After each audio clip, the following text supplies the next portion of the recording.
I greet you today on behalf of First United Methodist Church in Phoenixville from the Morris Cemetery in Phoenixville. It was founded in 1867.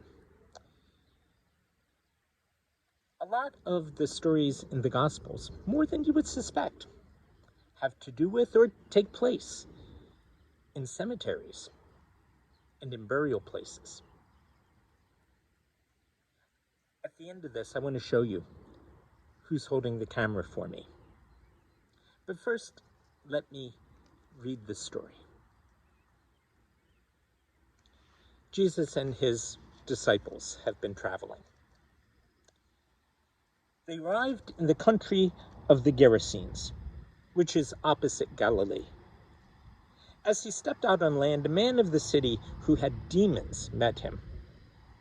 For a long time, the man had worn no clothes, and he didn't live in a house, but in the tombs. When he saw Jesus, he fell down before him and shouted at the top of his voice, "What have you to do with me, Jesus, Son of the Most High God? I beg you, do not torment me." For Jesus had commanded the unclean spirit to come out of the man. Many times it had seized him. He was kept under guard and bound with chains and shackles, but he would break the bonds and be driven by the demon into the wilds. Jesus then asked him, "What is your name?" He said, "Legion," for many demons had entered him. They begged him not to order them to go back into the abyss. Now there on the hillside, a large herd of swine was feeding, and the demons begged Jesus to let them enter these, so he gave them permission. Then the demons came out of the man and entered the swine, and the herd rushed down the steep bank into the lake and drowned. When the swineherd saw what had happened, they ran off and told it in the city and in the country. Then people came to see what had happened, and when they came to Jesus, they found the man from whom the demons had gone sitting at the feet of Jesus, clothed and in his right mind. And they were afraid.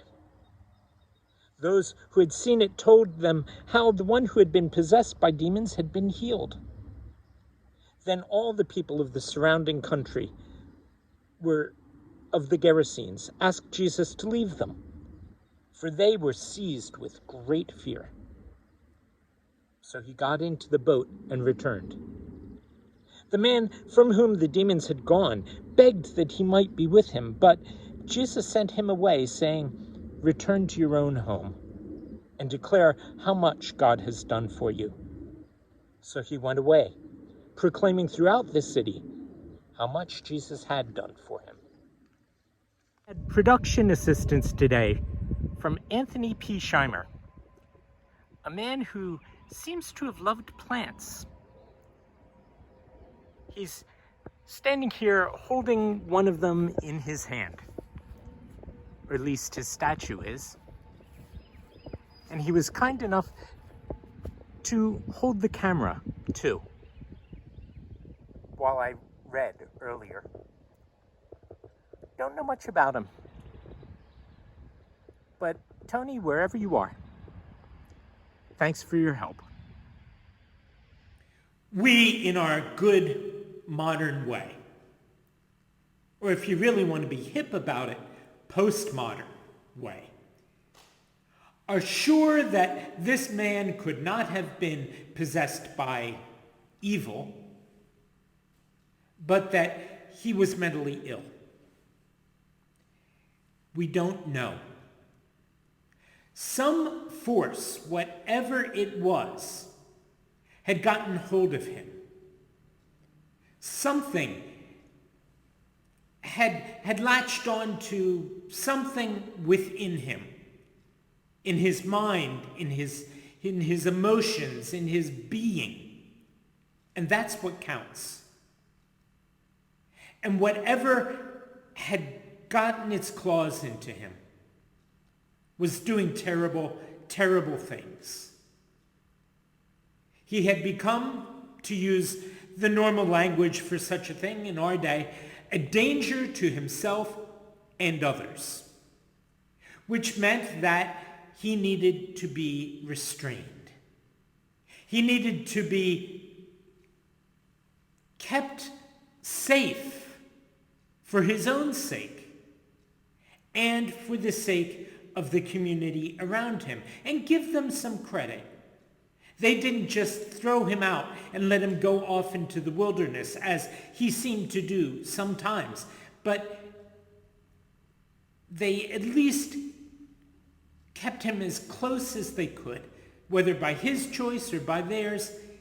He lived out there in this sort of no man's land, this in-between world, out in the graveyard, not part of the town, but not absent from it either. Not part of life, but not of the dead among whom he lived. And Jesus entered this situation. Jesus entered this man's life. He entered the life of the community. And he was called upon to do something. But he needed to know what he was dealing with. Jesus asked the man, as soon as he took charge and said to whatever it was that was holding him, "You get out of here. Leave the man alone." He asked, "What is your name? Tell me who you are. Problem. Demon. Tell me who I'm casting out so I can do it right." And the demon answered, "Legion." For many demons had entered him. And I want to focus on that aspect of this whole situation. Legion. A Roman legion of the type that had occupied the land where Jesus and the disciples lived. At that time, counted approximately 6,000 soldiers altogether, around 5,200 infantry, and around 800 support auxiliaries. What had gripped and tortured this man, this one man whom Jesus was attempting to help, was a whole legion, a whole army going after him at once. What came at him wasn't just one enemy, but 1,000, 2,000, 6,000 enemies, all at the same time, working together to keep him enslaved, working together to make his life misery. And what we see in the gospel are only the symptoms of that. We hear about his rage. We have a sense of the threats. We hear about the self-harm. We know about the kind of terror that it inflicted on the townspeople, but what about the terror it inflicted on him? And what underneath all of these symptoms was it that drove all of those? Jesus asked his name so that he could address them and go at not just the symptoms, but the problem itself. Because if you only look at the symptoms, they'll come back. But if you take a good look at the problem, then you can do something about it. Jesus was there to heal the man, and heal him he did. But it wasn't just the one thing that he looked at. He looked at the man as a whole. He looked at his troubles as a whole. And he stood up against them on every front. When troubles come to somebody, and when they are trapped or feel trapped, often it's far more than one thing that they will identify. And even beyond that, far more than the 10 things that they do identify that are actually holding them. Hunger comes from poverty. Poverty comes from joblessness. Joblessness may come from disability. It may come from a bad local economy. It may come from a lack of education. It may come because for some reason people simply will not hire someone. Who knows how all these things wrap together and entwine someone. One time I heard a man that I respect very much and deeply admire, the Reverend Dr. Harmon Smith. I heard him say, to every complex solution, there's one simple answer, and it's wrong. And the more I see it, the more I know that he is right. Whenever you come up against any kind of situation where there's clear evidence that something deep down inside is wrong, whether it's inside a human being, whether it's inside a community, whether it's inside a culture, we have trouble naming exactly what the problem is, because if we give it one name and only one name, we may address one aspect, but there's far more waiting in the wings. And to compound that, when you really look at bringing the grace of God into a situation where there will be real and lasting and beautiful change, you also encounter the question of whether any real change is wanted there. After Jesus had healed this man, this demoniac, I love that word, it's maniac, demoniac, After he had healed him in a spectacular way, sending the demons back where they belong, carried by a whole pack of swine, herd of swine, pigs that ran off the edge of a cliff and drowned in the sea. After all of this happened, the people of the town didn't know what to do. They didn't know how to react. They didn't know how to process it. Starting with the swineherds, whose livelihood, whose living, was lost in the process of this man's healing. When they saw what had happened, they ran off and they told the people in the city and in the country Then people came out to see what had happened, and when they came to Jesus, they found the man from whom the demons had gone sitting at the feet of Jesus, clothed and in his right mind. And they were afraid.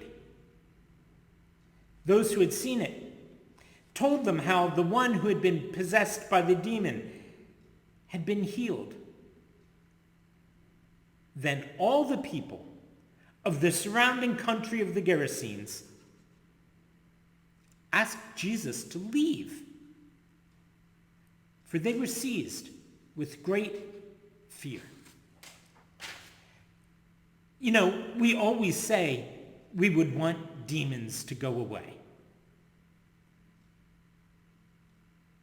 But when we're used to them, and used to the harm that they do,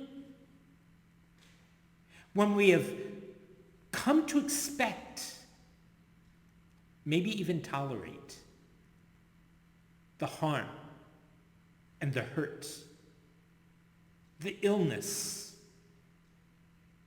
the trouble, are we really ready for it to go?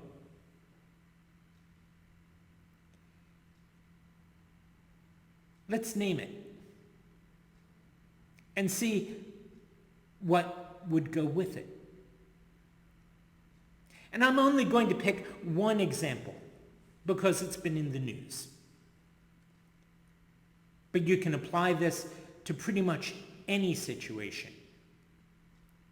You can apply it to situations where someone is abused and afraid that if they get out of the situation of abuse, they won't know what to do or how to survive. You can apply it to situations where someone has been incapacitated, and when ability is given to them again, they don't know what to do with it.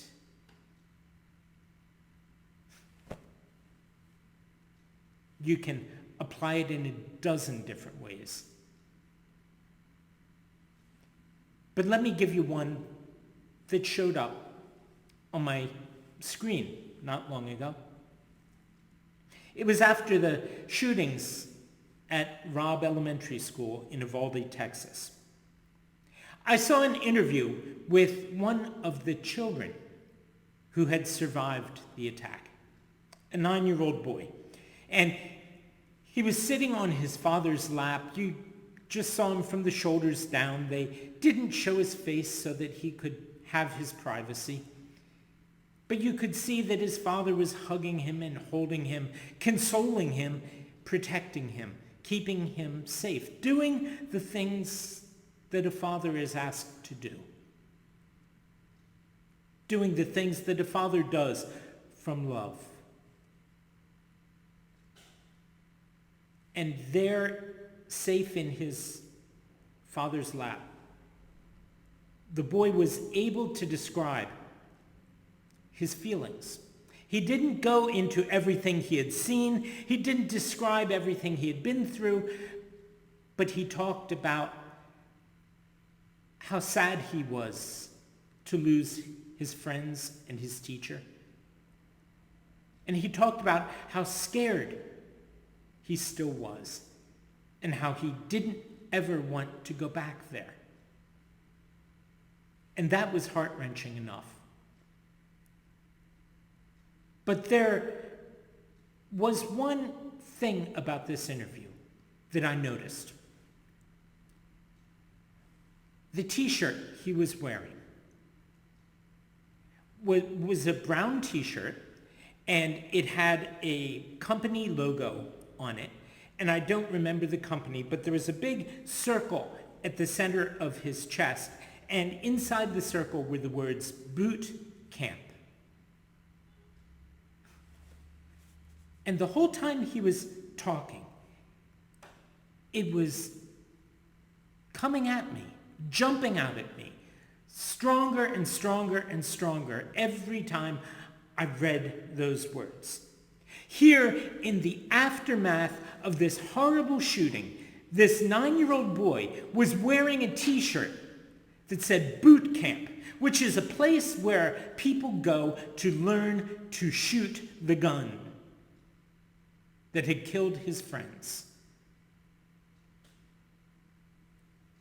Now, the shooter was not someone who had been to an actual military camp.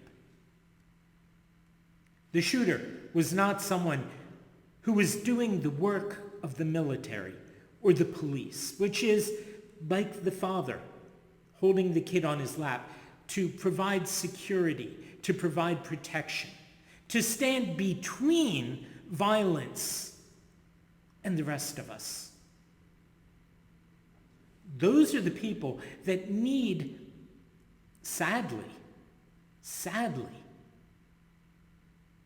to use the methods you learn in a boot camp. To become proficient and strong in a way we depend upon.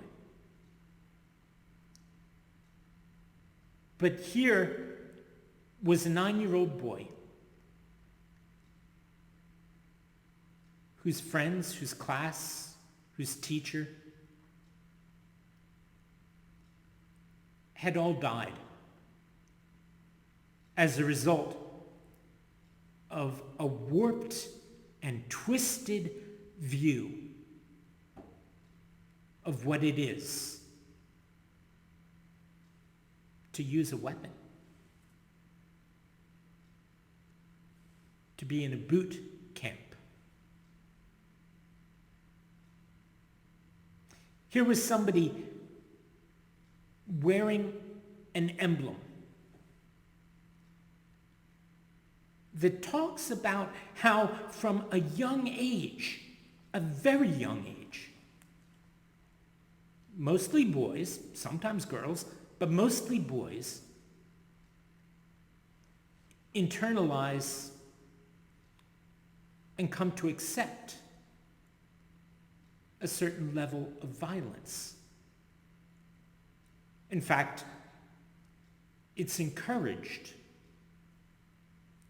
subconsciously, without notice. And it's a source of profit to t-shirt companies, to movies and movie studios, to video game designers,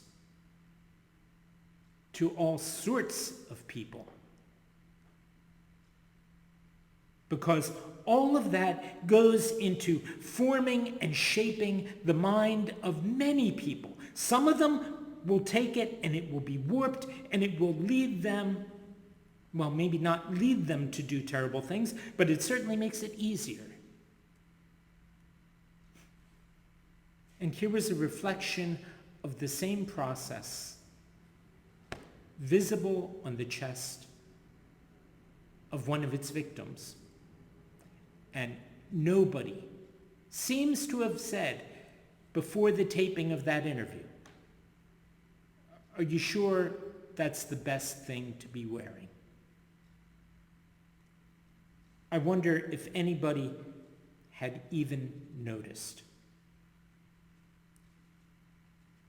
Legion is my name.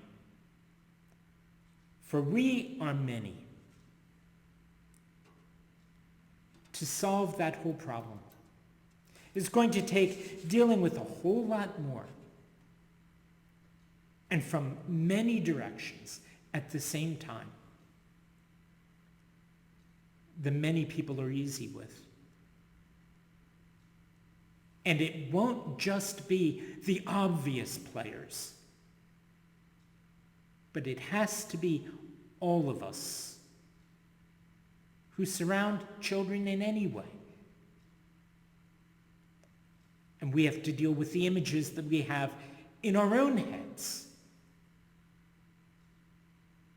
Things like asking ourselves who our heroes are and what makes them a hero. This weekend is Father's Day. And we see often on things like Father's Day cards, certainly in ads on TV for Father's Day sales, images and assumptions about what it is simply to be an adult male. And even more, a father, a grandfather, a mentor, a son. What does it mean? And what does it do when we put a boy into camouflage, even before he can pronounce the word or understand the concept? It's interesting to think about. Have you ever heard of a mass shooting by a woman?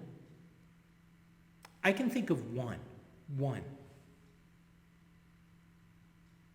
And I'm sure there are more. But if you hold that up side by side, you have to ask the question, what gets into us? And how does it get there?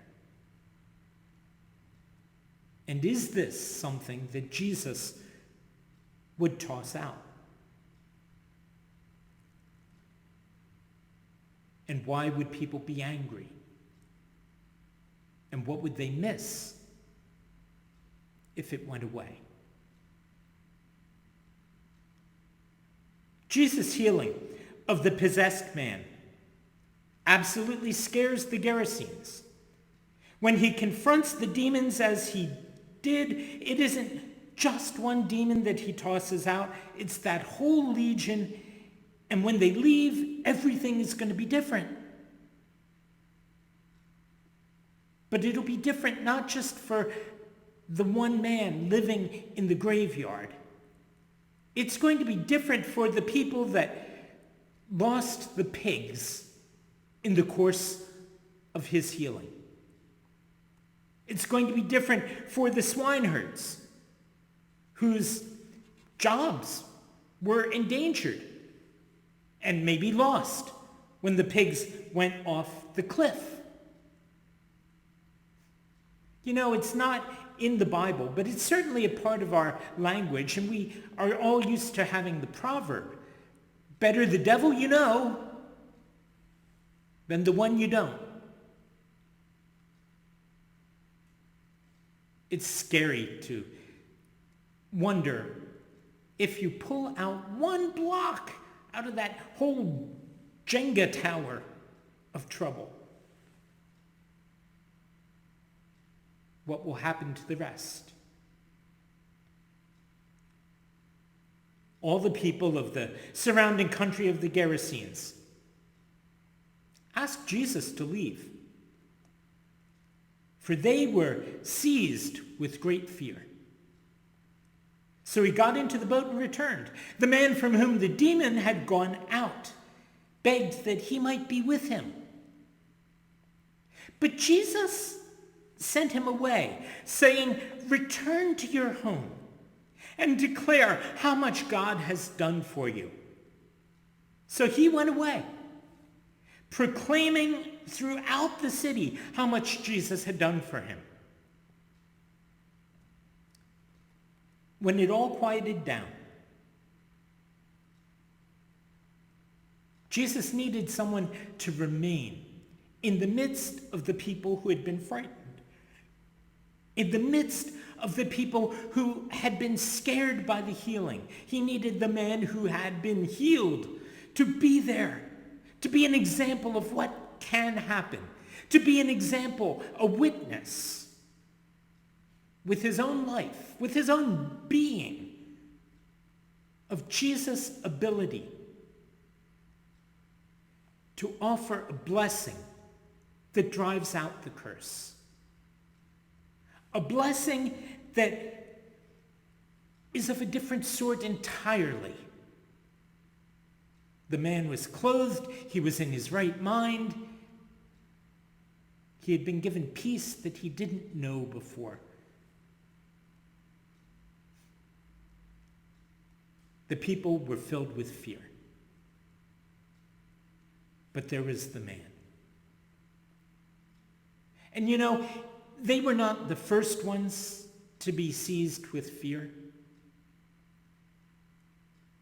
There had been many years before that, not some swineherds, but some shepherds, not in Gerasa, but in the fields outside of Bethlehem.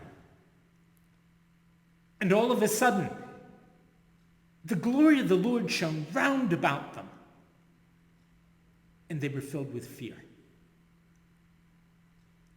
And an angel said to them, "Fear not, for I bring you good news that shall be to all people. There's a baby being born, and he'll be a savior."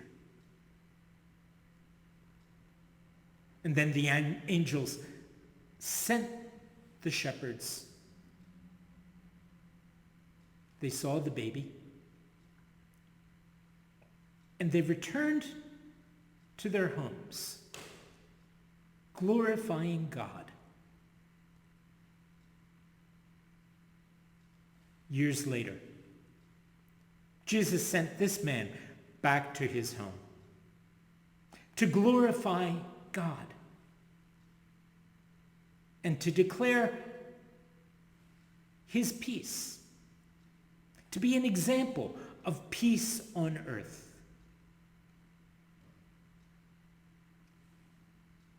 Jesus said to all of his disciples, "Peace I leave with you. My peace I give to you, not as the world gives, do I give to you. Neither let your hearts be troubled, nor be afraid."